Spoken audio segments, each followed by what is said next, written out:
살아계신 하나님의 말씀입니다. 오늘 주신 이 말씀 가운데 우리 각자에게 들리는 하나님의 음성을 들을 수 있기를 우리 주님의 이름으로 축복합니다. 사실 마태복음 1장의 이 말씀, 우리가 오늘부터 해서 이제 마태복음 묵상을 시작하게 되는데요. 마태복음 1장의 1절부터 17절까지 오늘 우리가 본문으로 읽은 이 말씀은요, 족보입니다. 족보의 말씀, 누가 누구를 낳고라고 하는 말이 계속 반복되고 있는 것을 여러분 아마 보셨을 겁니다.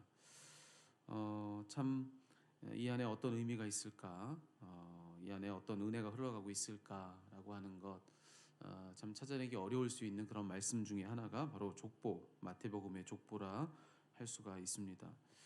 그래서 성경 통독을 하시는 분들은 다들 경험을 해보셨겠지만 마태복음 1장의 이 말씀은 그냥 지나가는 그냥 부분으로 그냥 이해하고 넘어가는 경우가 많은 줄로 압니다. 하지만 성경 속에 있는 어떤 말씀도 이유 없이 거기 있는 말씀이 없고요. 거기에 흘러가는 은혜가 없는 그런 말씀은 없다라고 하는 그런 믿음을 우리가 갖는 것이 필요합니다. 여기에서도 하나님은 내게 말씀하신다라고 하는 그 믿음을 가지고 이 말씀을 곰곰이 묵상해 보면 여기에서 들려오는 또 특별한 은혜가 있는 것이지요. 자, 오늘 본문으로 우리가 붙든 이 말씀, 우리에게 주시는 음성이 무엇인가? 여러분들 스스로도 한번 이 말씀들을 한번 묵상해 보는 기회가 오늘이었으면 좋겠습니다. 자, 오늘 이 말씀에 보면 사실은 이 말씀의 의미는 이제 마태복음을 읽고 있는 독자들은 유대적인 배경을 가지고 있는 크리스찬들입니다. 그러니까 유대인으로서 예수 그리스도를 구주로 영접한 사람들, 그들의 공동체에게 예수님이 누구신가라고 하는 것을 알려주는 것이 바로 이제 마태복음이죠. 유대인들은 스스로를 아브라함의 자손이라 알고 있는 자들입니다. 그렇게 믿고 있는 사람들이죠. 그들의 모든 권위는 누구로부터 비롯되느냐? 바로 아브라함으로부터 비롯되는 것입니다. 그런 그들에게 예수님이 누구신가? 이것을 말해주기 위해서 마태복음의 저자인 마태는 예수님의 족보를 어디로부터 시작하고 있는가? 바로 아브라함에서부터 시작하고 있는 것입니다. 예수님은 누구냐? 그의 모든 시작은 아브라함에서부터다라고 하는 이 말로부터 예수님이 가지시는 권위, 예수님을 그런 권위의 존재로서 그들에게 예수님을 소개하고 있는 것이죠. 자, 그런데 그 이상의 의미를 이 본문은 가졌다라고 그렇게 말을 할 수가 있습니다. 자, 이 오늘 본문 속에 여러 사람들이 등장을 하고 있습니다. 아브라함으로부터 시작해서 우리가 알만한 이름이 여기 다 등장하고 있고요. 자, 그런데 여기서 중요한 것은 그가 누구라 할지라도, 여기 나오고 있는 그가 누구라 할지라도 우리가 이름을 알고 있는 사람뿐만 아니라 이름 모르는 사람들도 많이 등장을 하고 있죠. 근데 그가 누구라 할지라도 여기 오늘 이 족보 안에서 그가 한 일은 그저 자식을 낳은 것밖에 없는 것. 여러분, 그렇게 오늘 족보는 그를 소개하고 있습니다.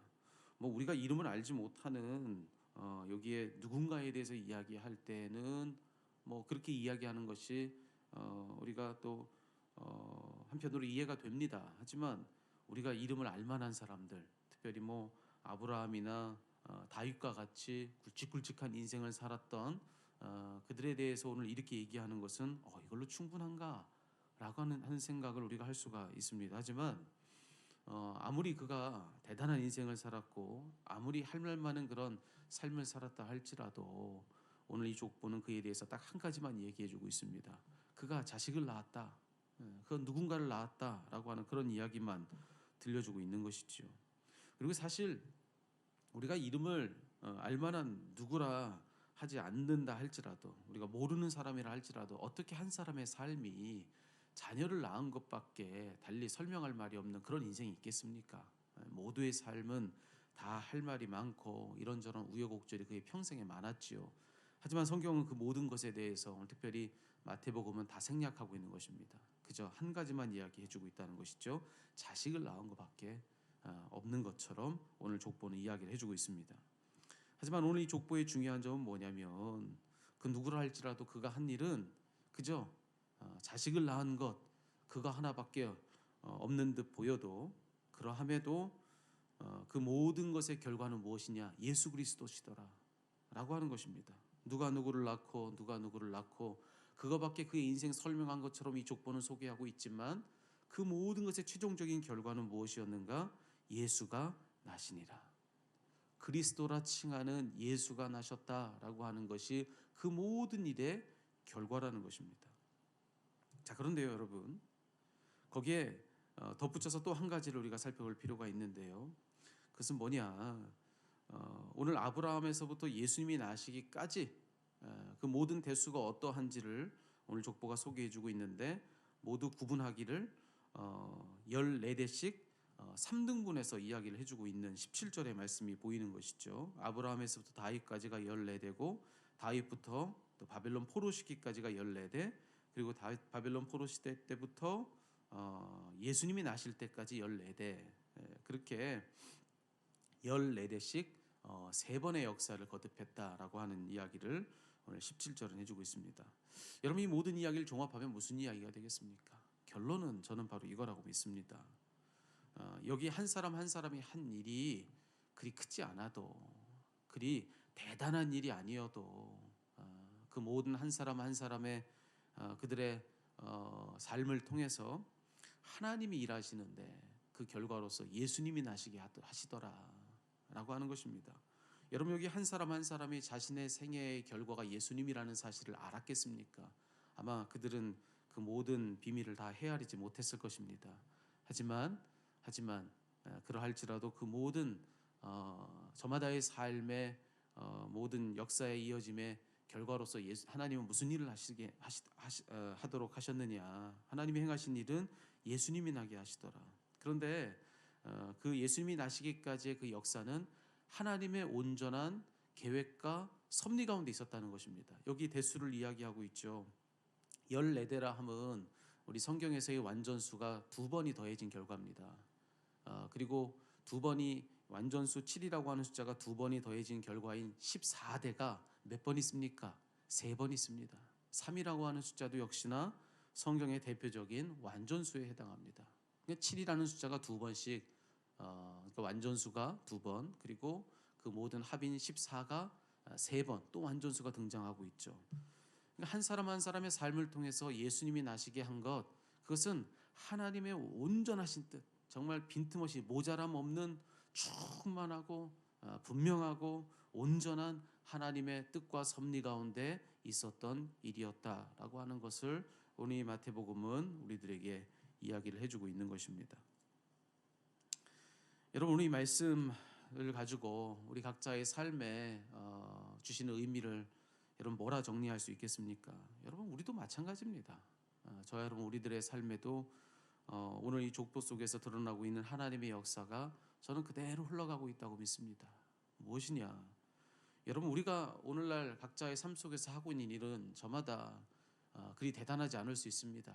보잘것없는 그런 삶일 수가 있습니다. 그리 주목받지 못하는 그런 아주 평범하고 일상적인 그런 삶을 살고 있는 것이 저와 여러분일 수가 있습니다. 하지만 우리는 이걸 믿는 것입니다.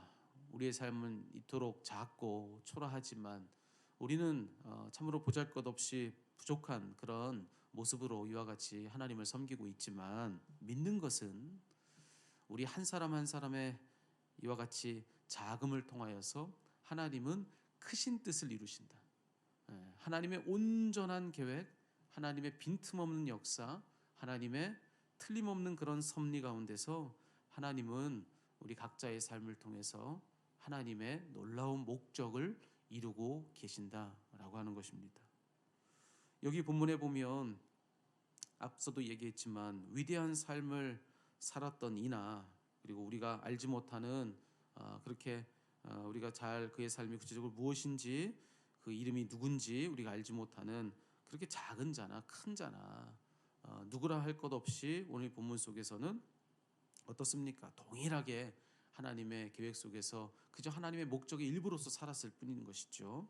하지만 그들의 삶을 통해서 하나님의 목적을 이루시는 하나님의 섭리, 그걸 얘기해주고 있는 거 아니겠습니까? 여러분, 누구의 삶이든지 하나님 손에 붙들리면 작은 자나 큰 자나 동일합니다. 하나님의 목적 가운데 쓰임 받는 삶이다. 그런 모든 저마다의 삶을 통해서 그 하나하나의 삶의 일은 작을지라도 그 작은 일들을 통해서 하나님은 하나님의 놀라운 역사를 이루어 가신다라고 하는 것이 오늘 본문 속의 의미가 아니겠는가. 그러니 여러분, 오늘 우리들의 삶을 두고 또 우리가 오늘 하나님으로부터 또 이렇게 허락받은 오늘의 한 날을 두고 우리는 믿음을 갖는 것입니다. 우리의 오늘 하루는 작지 않다.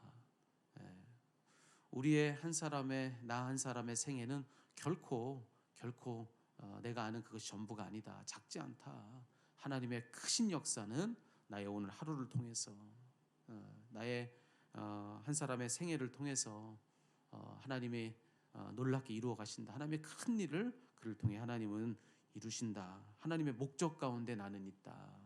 여러분, 그런 믿음을 가지고 오늘 우리가 한 날을 살아야 할 줄로 믿습니다. 여러분, 참으로 그러합니다. 하나님이 주목하시지 않는 사람은 없고 하나님이 쓰시지 않는 인생은 없습니다. 큰 자나 작은 자나 모두가 하나님의 목적 가운데 일부입니다. 그 모든 것을 통해서 이루어 가시는 하나님의 목적이, 하나님의 섭리와 하나님의 역사가 있습니다. 우리는 그것을 소망하는 것입니다. 오늘 여러분 주어진 한 날, 나를 통해 하나님의 목적을 이루어 가시는 그런 하나님의 놀라운 일들을 기대하면서 나는 하나님의 목적의 일부다. 내 삶은 하나님의 계획의 하나다라고 하는 것을 기억하고 나를 통해 이루어지는 하나님의 뜻을 바라보며 믿음으로 승리하는 저와 여러분, 우리 모두가 다 될 수 있기를 살아계신 우리 주님의 이름으로 축원합니다.